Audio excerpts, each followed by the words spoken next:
My first piece, I guess I would do the cliche love piece. Ooh. Your beauty surpasses that of a goddess. I'm trying to be honest, but I want you to lie next to me.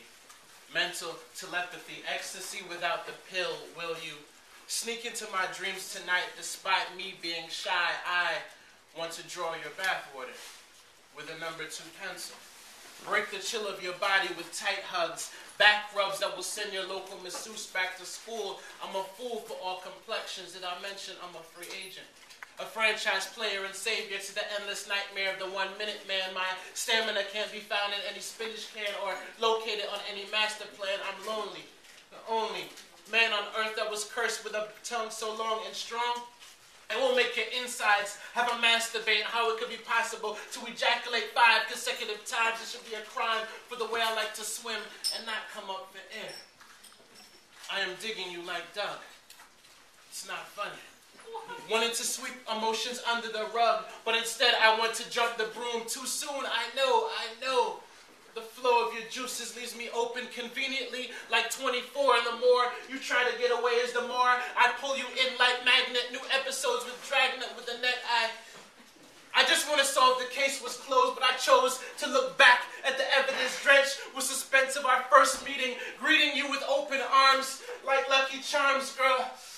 You are magically delicious, suspicious of the first encounter when I saw you by the counter, but all I kept thinking was, I just want to taste you. Both hands on hips and dipping into your epicenter until you shook with the impact of a 6-point earthquake. It made me shake like milk, not insane, but I built a shrine with the headline, you are mine and only mine, and if anyone else would come in between, I'd cross their T's and dot their I's.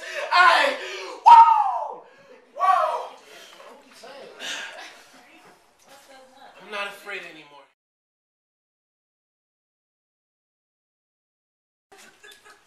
As a child, I used to think that the tie was metonymy for slavery. Now, metonymy means close association, and I associated closely the tie as a noose, now complete with different colors. In this bright world, I thought you had to wear one to fit in, or else you'd hang out. Now, the only people I hang out with have a close appreciation for fashion. So I never call it dressing up or church wear.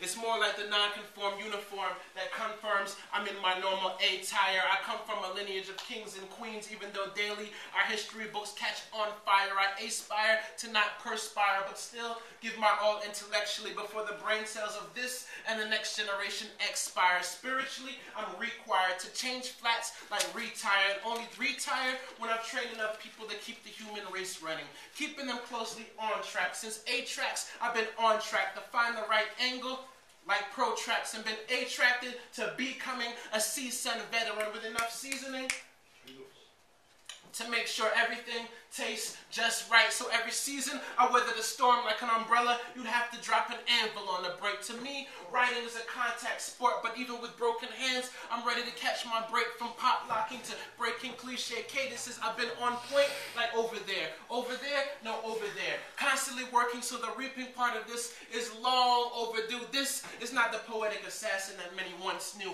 who in exhibitions could hit home runs, but in the playoffs came up short like showers, became the boss like Angela Bauer, saying like a valley girl, because I've trained in the valley, going back and forth with the shadow of death. Went left because I like the right where I left off. Ambidex, I come at next like a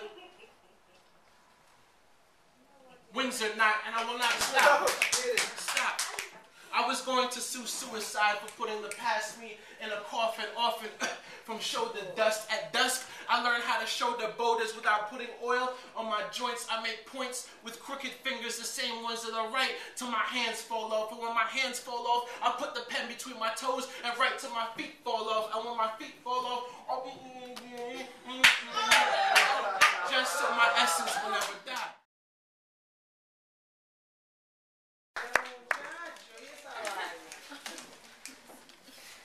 I used to think I was one of the fastest people in my neighborhood, with the sneakers, slippers, or barefoot. My friends and I would have daily races, and I do fairly well. This one time, on a hot summer day, I came in for a cool beverage and Grandma was cooking something on the stove. I opened the refrigerator. Did you wash your hands? Must have been the sun because I didn't respond.